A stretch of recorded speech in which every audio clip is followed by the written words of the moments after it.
आधी रात को मित्रों कहने वाले मोदी जी जब अचानक फ्रेंड्स कहकर इंस्टाग्राम के लिए रील बनाने लगे तो देश के मन में एक ही सवाल आया कि भैया मोदी जी झुक गए, और अगर झुके तो झुके क्यों।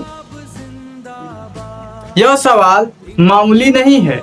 यह सवाल उन नरेंद्र मोदी के बारे में है जिनकी पूरी छवि एक ही लाइन पर टिकी है, ना वो झुकते हैं ना उनकी सरकार। यह कोई पुष्पा फिल्म के लिए डायलॉगबाजी नहीं है। मोदी जी का ट्रैक रिकॉर्ड इस बात का गवाह है। याद कीजिए किसान आंदोलन। लाखों किसान दिल्ली की सीमाओं पर डटे रहे, ठंड झेली, गर्मी झेली, बरसात झेली। 18 महीने तक आंदोलन चला। सैकड़ों किसानों की अर्थियां वापस लौटी, लेकिन सरकार का दरवाजा बंद रहा। कानून तब वापस हुई जब चुनाव सिर पर थे। शाहीन बाज देख लीजिए, बुजुर्ग दादियाँ बैठी रही, मासूम बच्चे बैठे रहे, लेकिन कानून का एक कौमा तक नहीं हिला। पहलवानों की बात कर लीजिए, जो बेटियां देश के लिए मेडल लाई थी, तिरंगे में लिपटकर पोडियम पर खड़ी हुई थी। जब वो नई संसद के उद्घाटन के दिन सड़क पर घसीटी गई तो उनके आंसुओं पर भी सरकार चुप रही। और सोनम वांगचुक, जिनसे आज मंत्री हंस हंस कर बात कर रहे हैं, यही वांगचुक साल भर पहले लद्दाख की माइंस वाली ठंड में 21 दिनों तक भूखे बैठे रहे। शरीर गल गया था लेकिन सरकार नहीं पिघली। दोबारा दिल्ली आए तो जेल में डाल दिए गए। तब ना कोई वीडियो आया, ना मोदी जी फ्रेंड्स बोले। यानी मोदी सरकार का फॉर्मूला शुरू से क्लियर था, तुम बैठो हम भी बैठे हैं, तुम थक जाओगे हम नहीं थकेंगे। यह मैसेज देश में साफ हो गया कि यह सरकार आंसुओं से पिघलने वाली नहीं है, यह सरकार अर्थियों से पिघलने वाली नहीं है और मेडलों से भी पिघलने वाली नहीं है। लेकिन महज 26 दिनों में ऐसा क्या हो गया कि मोदी की सरकार पिघल गई? क्या वो बदल गए? क्या वो अचानक छात्रों के हितों की बात करने लगे? कहानी 22 लाख से ज़्यादा बच्चों की है। पेपर लीक होता है, दोबारा 46 दिनों में री एग्जाम होता है। सरकार पीठ थपथपाती है कि एग्जाम नीट एंड क्लीन हुआ, लेकिन सच यह भी है कि 11 बच्चों की जान चली जाती है। 22 लाख बच्चों का मतलब समझते हैं आप? एक परिवार में 4 लोग जोड़े तो आंकड़ा करोड़ों तक पहुंचता है। और शायद यही वजह थी कि इस देश के प्रधानमंत्री आधी रात को अकेले बैठकर इंस्टाग्राम मूड में वीडियो बना रहे थे। फ्रेंड्स, मैं जानता हूं कि पेपर लीक ये कोई मामूली विषय नहीं है। लाखों विद्यार्थी मित्रों की जगह फ्रेंड्स कह रहे थे। सोनम वांगचुक की शर्तें मान ली गई, मुकदमे वापस लेने की बात हुई, फास्ट ट्रैक कोर्ट की बात हुई, संसद में चर्चा और विपक्ष को बुलाने तक की बात आ गई। जो सरकार 13 महीनों में किसानों के आगे नहीं झुकी थी, वो 26 दिनों में मान गई। आखिर ऐसा क्या था जो किसानों के पास नहीं था, जो पहलवानों के पास नहीं था, लेकिन इन बच्चों के पास था? यह सवाल इसलिए बड़ा है क्योंकि मोदी जी ने 12 साल में अपने किसी मंत्री का इस्तीफा नहीं लिया। वो कभी गिव अप नहीं करते, लेकिन इस बार वे अलग रूप में दिखे। आइए इसके 5 बड़े कारणों को समझते हैं। पहला कारण, आंदोलन का कोई गिरेबान नहीं था।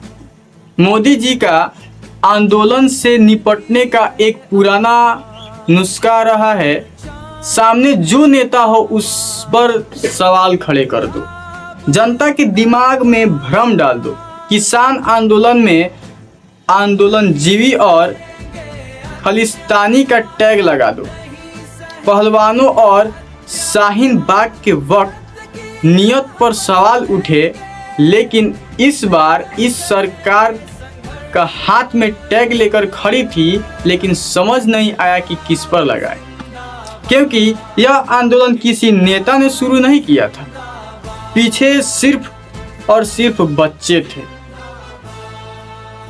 ना कोई चेहरा, ना कोई झंडा, ना कोई दफ्तर। जब सोनम वांगचुक जुड़े तो सरकार को लगा चलो एक चेहरा मिला, लेकिन जंतर मंतर की भीड़ ने क्लियर कर दिया, हम चेहरे से मतलब नहीं, हमें चेहरे से मतलब नहीं, हमें जवाबदेही से मतलब है। अब बदनाम किसे करते? उन 22 लाख बच्चों को जिनका भविष्य दांव पर था। अगर बच्चों पर आंदोलन जीवी का टैग लगाते तो 22 लाख घर खिलाफ हो जाते। जिस आंदोलन का गिरेबान ही नहीं हो, वहां सरकार का पुराना फार्मूला फेल हो गया। दूसरा कारण, यह मौजूदा वोट नहीं, आने वाला वोट बैंक है। बीजेपी को एक सूक्ष्मदर्शी पार्टी माना जाता है, जिसका आंदोलन के वक्त हर पार्टी के पास कैलकुलेटर था। दूसरा कारण, यह मौजूदा वोट नहीं, आने वाला वोट बैंक है। बीजेपी को एक सूक्ष्मदर्शी पार्टी माना जाता है। किसान आंदोलन के वक्त हर पार्टी के पास कैलकुलेटर था कि कौन सा किसान किस पार्टी पर कितना असर डालेगा। लेकिन जेन जेड यानी नई पीढ़ी का कैलकुलेटर किसी के पास नहीं है। यह वो पीढ़ी है जो पहली बार वोट दे रही है या अगली बार देगी, और इनकी राजनीतिक याददाश्त इसी हफ्ते बन रही है। मोदी जी की इमेज युवाओं में बहुत पॉपुलर रही है, लेकिन इस बार वो इमेज डेड हो रही है। हर 18 साल का बच्चा देख रहा था कि उसकी मेहनत व्हाट्सएप पर बिक गई और देश के प्रधानमंत्री चुप रहे। पुलिस जंतर मंतर पर लाठियां चला रही है। बच्चा यह पहला डंडा जिंदगी भर नहीं भूलेगा। मोदी जी जानते हैं कि पहला प्यार और पहला पुलिस का डंडा इंसान कभी नहीं भूलता। इसलिए वो वीडियो आया जो बोलते हैं मित्रों वाला नहीं, जेन जेड के लिए फ्रेंड्स वाला था। वो इंस्टा स्टाइल वीडियो पूरे देश के लिए नहीं था, वो एक नई पीढ़ी को मनाने के लिए था। यह मोदी जी का नए वोटर्स को फ्रेंड रिक्वेस्ट भेजने जैसा था। और यह पीढ़ी टीवी की प्राइवेट टाइम एंकर्स को नहीं देखती, यह यूट्यूबर और इंस्टाग्राम पर चलती है। टीवी बहस से सरकार जीत सकती है, लेकिन सोशल मीडिया के एल्गोरिथम से नहीं। क्या आपको लगता है यह मोदी जी का झुकना था या राजनीतिक समझदारी? कमेंट करके अपनी राय जरूर दीजिए। वीडियो पसंद आया तो चैनल को सब्सक्राइब कीजिए, शेयर कीजिए। तब तक के लिए इनकलाब जिंदाबाद।